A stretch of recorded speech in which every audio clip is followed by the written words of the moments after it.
Hello guys, welcome back to my channel and welcome back to another video.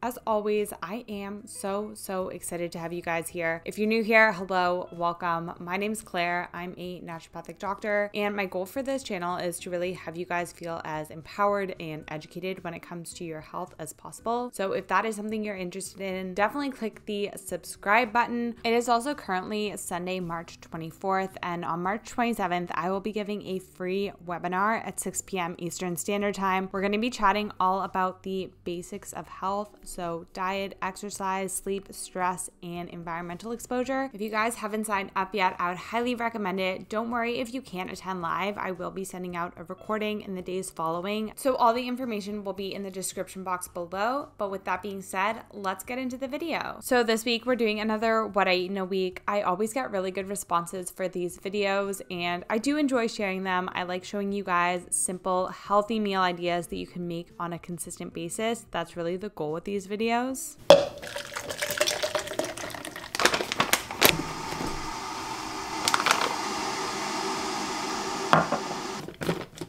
And for this week's video, I really wanted to chat about what an anti-inflammatory diet is and how you can incorporate more anti-inflammatory foods in your diet. I think the term anti-inflammatory diet gets thrown around so much, and a lot of times I'll have patients actually ask me what an anti-inflammatory diet looks like. A lot of the times I'll reference the Mediterranean diet. This is a diet that we know is high in a lot of anti-inflammatory foods that are high in antioxidants, vitamins, minerals, phytonutrients, and omega-3 fatty acids. All of these help to scavenge for free radicals within the body and help to fight oxidation. The reason why an anti-inflammatory diet is so important for our health is that inflammation is really at the root cause of so many chronic disease and really just dysfunction within our body. So having an anti-inflammatory diet is a really good basis for your health. We also just live in the modern world, and I talk about this all the time. The modern world is really a stressor on our health. Between pollutants, altered circadian rhythms, pro-inflammatory foods, endocrine disrupting chemicals, and chronic stress, our bodies are often just put in more of a pro-inflammatory state than we would like. And I never say this to scare people. I really just want to open everyone's awareness to the ways that the modern world works against us. I always say the more information you have, the better educated choices you can make throughout the day and throughout your life. And it's so important to remember we are never striving for perfection when it comes to our health. Instead, we are trying to make as educated and strategic choices as possible. Just getting back to it, this is a salad that I have been making on repeat. I absolutely love it. You guys can see all of the ingredients that I put in. Big things that I always use are olive oil. Olive oil is super high in vitamin E, which is a really potent antioxidant. So I always include that. We've got some squash in there, the salmon that's really high in omega-3 fatty acids, and then of course lots and lots of fiber. And then moving on to dinner, you guys have probably seen me make this recipe. It was definitely in my last What I Eat in a Week, but in the spring and summer, I love making spring rolls. It is just such a quick and easy dinner, and it's really nutrient dense. I really like making mine with tofu. Tofu and tempeh are some of my favorite anti-inflammatory foods to include in my diet. They are very high in isoflavones, which is a type of phytoestrogen. This has a lot of benefits in the body. It actually can help modulate estrogen, which can be great for female hormonal health, but it also has antioxidant and anti-inflammatory properties. I always do my best to buy organic tofu and tempeh, and I always season it the same way. I do low sodium tamari, garlic powder, and maple syrup. Garlic is also another really great anti-inflammatory food. Really, any of the allium vegetables like onion, garlic, leek, shallots, scallions, and chives have really great health benefits. So I try and include those as well. And then while my tofu was cooking, I just made my peanut sauce. I never really measure anything. I just kind of taste as I go and adjust it. Here, I think I ended up adding a little bit more maple syrup. But again, nuts and seeds are another really great anti-inflammatory food, so I try to include those as well. And then the great thing about spring rolls is you can just pack them full of veggies. I always add lots and lots of carrots, lots and lots of avocado. I think this week I was actually eating a whole avocado a day. And then of course carrots, high in beta carotene, lots and lots of leafy greens. Overall, these are just such a nutrient dense meal, so easy to make, so delicious. So yeah, definitely something that I've been having on a regular basis.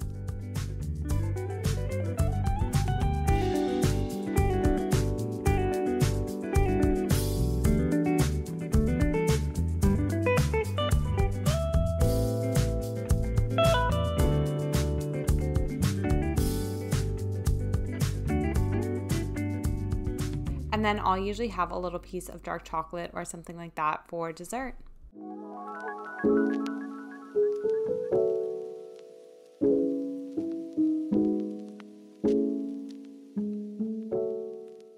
And then lately, my go-to breakfast has just been soft or I guess medium boiled eggs with whatever resistant starch I have on hand. And if you guys have seen my other videos, you see me talk about resistant starches, but it's just basically when you cook and cool a starch, it becomes a resistant starch and then it can help to feed the good gut bacteria. So this morning I had some squash. I took that with some eggs and about a third of an avocado. I also made up a matcha and took that with me. Got home from work, I got started on lunch, and again we are having another big salad. Salads are just a really great way for me to get in a bunch of fiber, and I really think that fiber is one of the most underrated anti-inflammatory foods. Fiber serves as a prebiotic, meaning that it helps to feed the good gut bacteria in our digestive system. These then produce short-chain fatty acids like butyrate that can have really strong anti-inflammatory effects in the body. So having a high fiber diet paired with making sure that you're including some probiotics. Here I'm using some sauerkraut, but really any fermented food will do.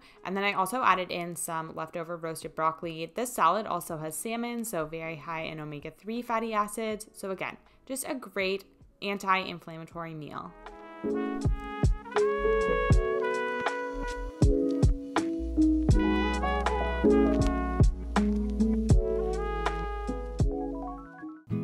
It's okay if you don't feel the same about it. Been a while since I seen you yesterday.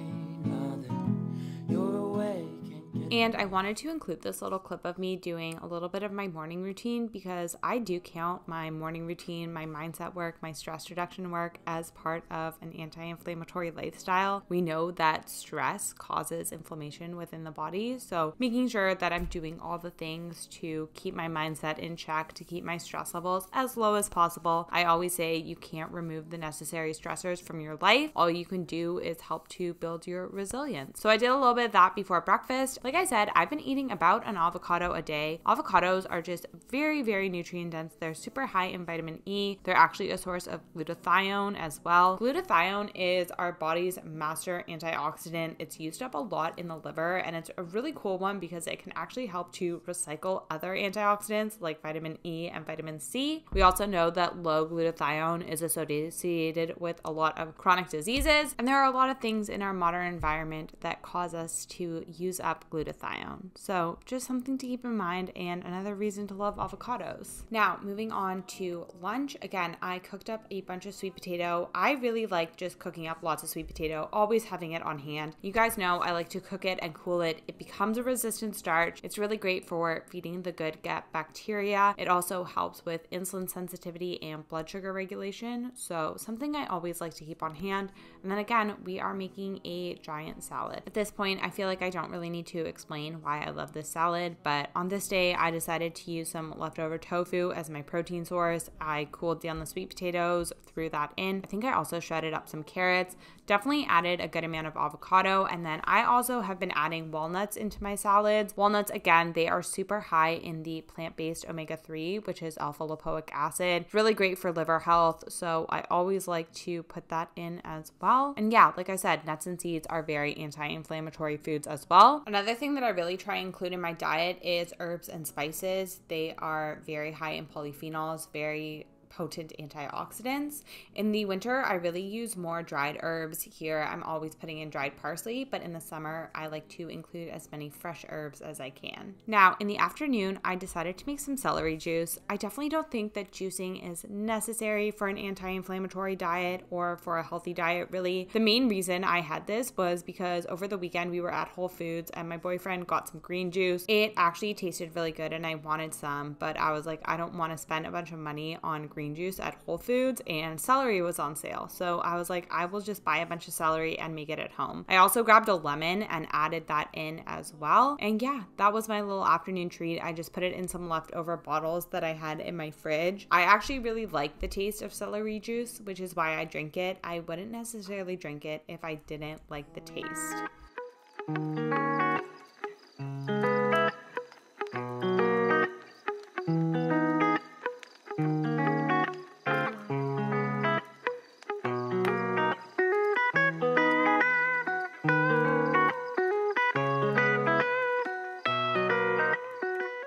So moving on to dinner, I made some roasted broccoli. This is how I always make my roasted broccoli. I will use frozen broccoli. I kind of defrost it and dry it out in the oven for a little bit. And then about halfway through, I will add my seasonings. So avocado oil, salt, garlic powder. Sometimes I use a little bit of pepper as well. And then for dinner, I just ended up having that with some roasted sweet potato. I did both purple and white, a little bit of the salmon as well. I don't know if I mentioned this already, but the salmon was left over from the weekend. So that's why I had it. Of course, I also topped it off with a generous pour of tahini.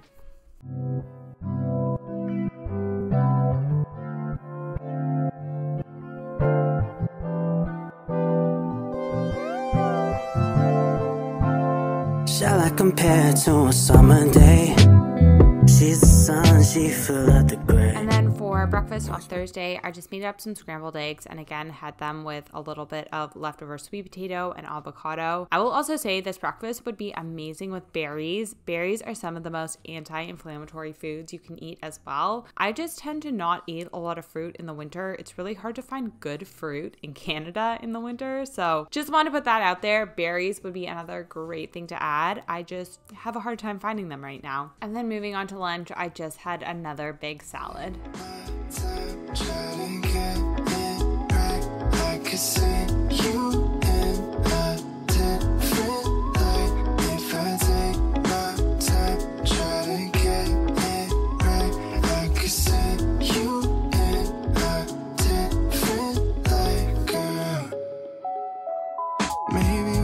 Intoxicated, trying to have sober conversation. I'm saying I'm fine, we both know I'm lying. With you in that dress, girl, there ain't no denying you.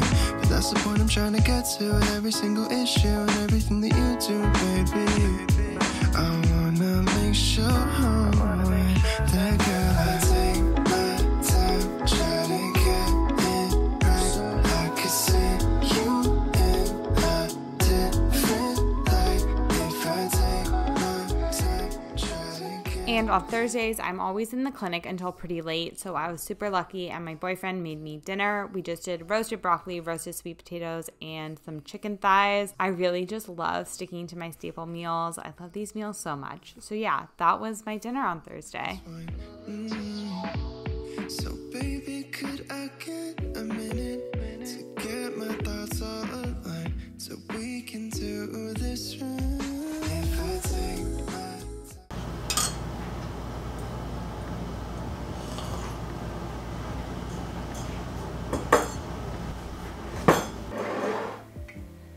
So on Friday, I actually ended up having the day off clinic and I decided to have a little bit of a slower start to the morning, but I made the mistake of having coffee before my breakfast. I usually wait till after breakfast to have my coffee. I definitely don't think that this is necessary for everyone, but I just know for me, it makes my anxiety and energy a lot worse if I have coffee before breakfast. And this is just a reminder that I am not perfect when it comes to my health. I make mistakes. I just think that it's really important to have awareness when it comes to your health and notice the things that make you feel good, notice the things that don't make you feel good, and then you can adjust your lifestyle and your habits accordingly. I think this is especially so important in the modern age where we are exposed to so much information on what is good for our health and what we should be doing and what's bad for our health and what we shouldn't be doing. It can be really, really overwhelming, and I think the best thing to do is really to open up that awareness and see what works best for your body and prioritize those things, and then see what makes you feel not so good and really work to minimize those things. Since I had the day off clinic, I actually decided to film a sit down video on this day, and I did a full video talking all about burnout, low libido, or menstrual issues, thyroid function, other nutrient deficiencies, mitochondrial issues, chronic inflammation. If you do not have good blood sugar control, it is much more likely that you are going to experience depression, anxiety, burnout, fatigue, all of those things. When I talk stress reduction, I'm talking mindset changes, implementing different stress reduction strategies. So if you guys haven't checked out that video, I will link it in the description box below. I'll also put it up somewhere on the screen. And after I finished filming the video, I just made a giant salad for lunch. I used some of the chicken thighs as my protein for the day. And yeah, that was my lunch.